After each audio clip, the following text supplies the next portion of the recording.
Hi! Welcome sa isa na namang episode ng Gutom Ka Na Naman Vlogs. Ang gagawin natin ngayon ay Peri-Peri chicken. Okay? With... Sakto yan. With... Magluluto ka na naman. Sarap siguro yan. With... Oo, di ba? Sinasabi ko sa'yo, bilisan mo. Gutom ka na naman.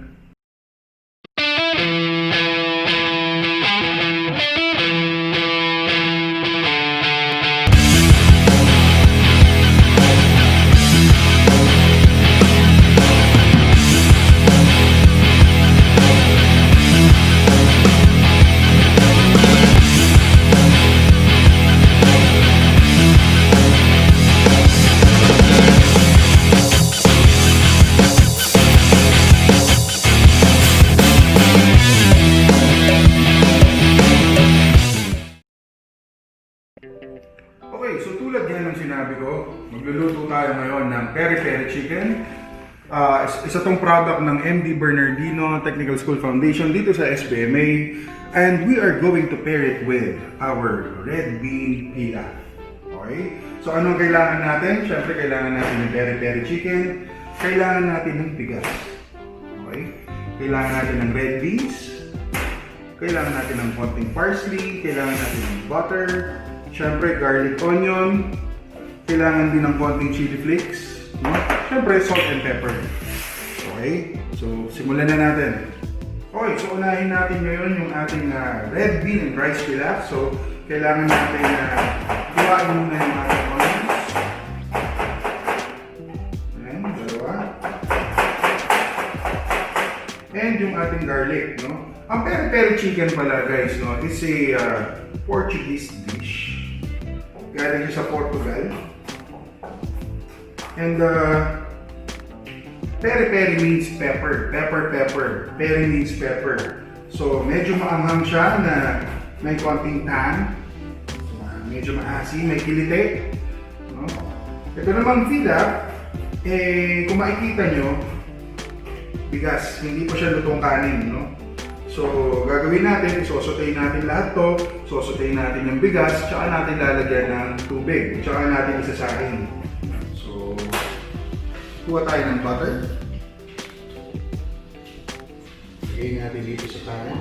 Okay, so sotayin na natin yung ating mga ingredients. Unang sinotay ko is yung onion. Pag magsosotay ka, unahin mo yung onion. Kasi mas matagal siya maluto kaysa sa garlic. Yung garlic saglit lang. Yung iba kasi, inuuna yung garlic eh. Kaya minsan nasusunugan or hindi naluluto ng gusto yung onions. Okay, pag medyo wilted na yung ating onions, lalagay na natin yung ating garlic. No? Kaya ganun malalaki yung garlic ko kasi gusto ko yung mouthfeel ng garlic. Yung nakakagat mo.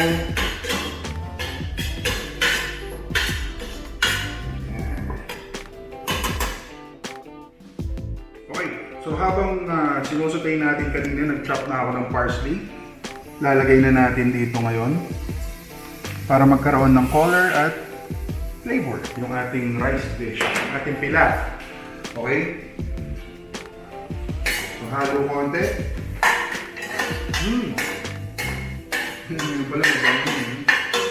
Okay.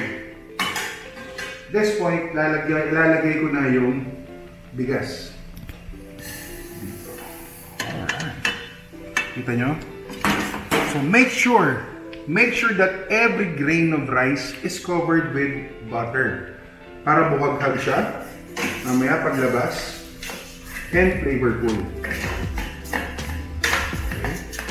So at this point, magdadagdag pa ako ng isa pang knob ng butter para makover yung grains. There we go.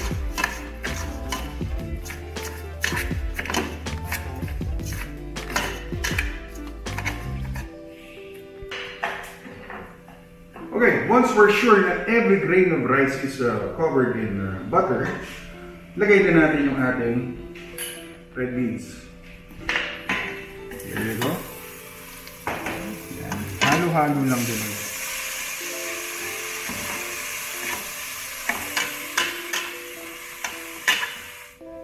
Okay? After mixing, lagay na natin yung water. Kulang yun. Nadagdagan pa natin. Tayo kasing mga Asians, may way tayo para malaman kung okay na yung tubig eh, di ba? Hindi na natin sinusukat-sukat. Meron tayong built-in na panukat. Ito.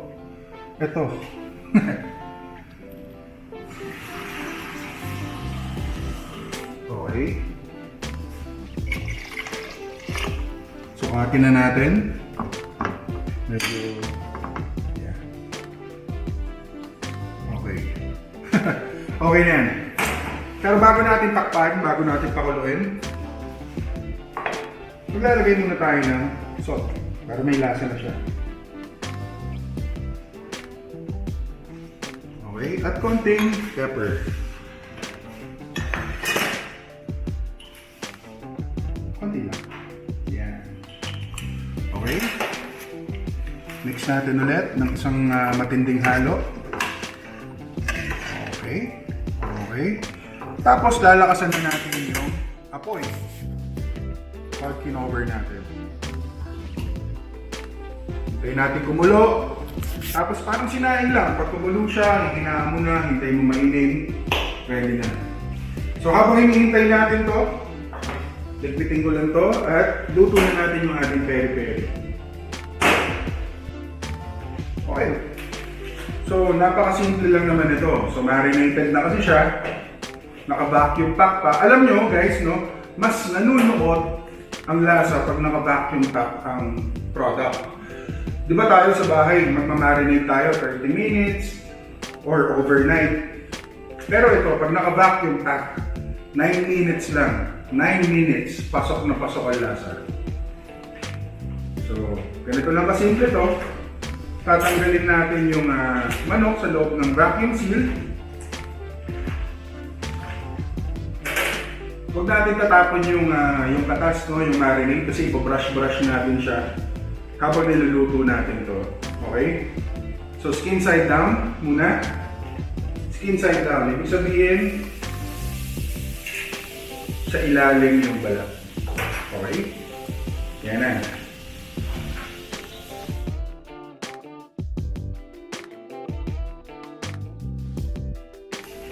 Okay. So, sasabihin niyo sa akin, Chef Mark, wala naman akong ihawan sa bahay o kaya hindi ako makapag-ihaw sa labas kasi umuulan. Okay lang. Pwede nyo namang ilagay sa turbo. Pwede nyo i-broil. Pwede nyo i-pan fry.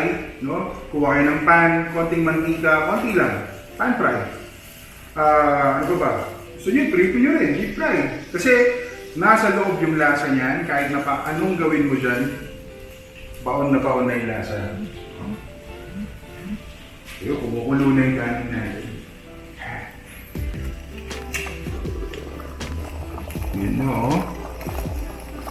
Okay. Yun, so, check natin kung pwede ng baliktarin. Check natin kung meron ng grill marks. Wow, meron na. Okay, check natin, ha. Oh. Wow.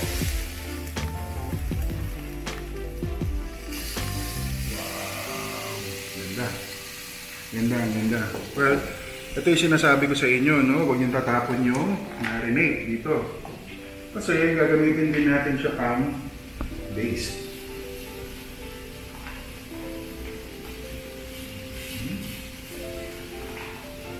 Para mas malasa, tsaka para hindi mag-dry yung chicken natin. Nice. Bango.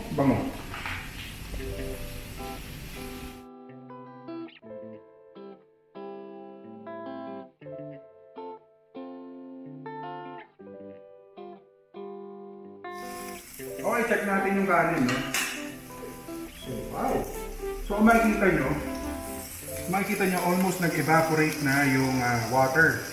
So, konti na lang to. Siguro mga 10 minutes na lang. Chicken natin malapit na rin. So, halos magsasabay lang sila. Alright. Good, no?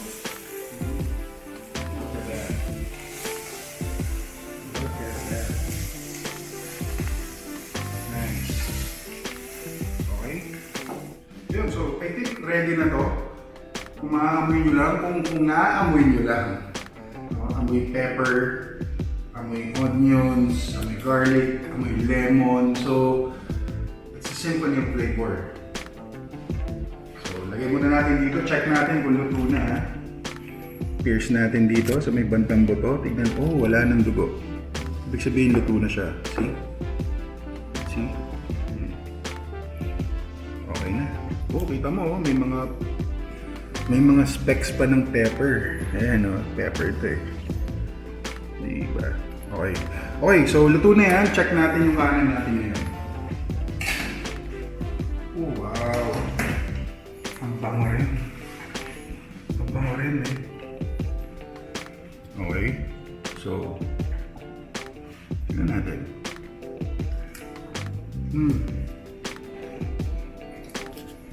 Buttery, garlicky, sarap. Okay, so ready na natin yung plate. Meron akong plate dito. So, lagay na tayo. So, magkasing bilis lang, no, yung pag-inin ng kanin sa pagluto ng chicken. Magkasing bilis lang sila. Okay. Okay. Yan na yung ating red bean and rice pilaf. So, parti-partihin na natin tong chicken. Lagay na natin dito. Wow. Uy! Tignan nyo ha. Lumabas yung ano, yung pinaka parang marinade niya. Ibig sabihin, malasa to, no?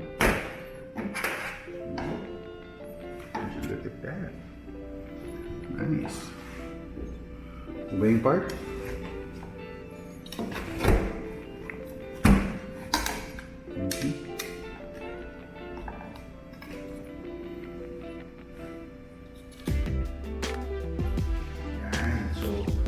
Garnishan lang natin ng konting parsley at dagdag heat chili flakes. Bagay na bagay ito ngayon ngayong tag-ulan. Pampainit ng kaluluwa. Okay. Okay, so there you have it, our peri-peri chicken with red bean and rice pilaf. So okay na to. Teka. Huwag ko na lang kaya tawagin yung asawa ko. Uy, sakto! May sauce akong dala. Ang bilis ng ang bilis mo lakas ang pangamin mo Hinihintay ko eh. Oh, peri-peri sauce. Ito separate na nabibili, no? Peri-peri sauce. Kung gusto niyo ng konting sauce. Bilib naman ako sa pangamoy mo, ang lakas. Sige na, tigman mo na. Tigman. Tigim. Teka, laki niyan. Baon mo. Baon yung lasa sa chicken. Baon na baon? Baon na baon. Tignan mo may kanin. May kanin. Ano? Okay ba yung recipe natin? Natin na may sauce pa. Natin na may sauce. Natin naman tayo. Sulit na sulit.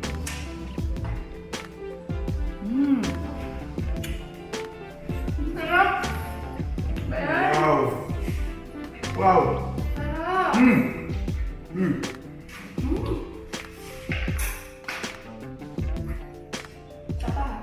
Subukan nyo to. Okay, so kumusta ka dyan? Hindi ka makausap pa. Okay, so guys, thank you for watching. Please subscribe, like, and share. At abangan nyo na naman ng isa na namang episode ng Gutom Ka Na Naman Vlogs. Tama na.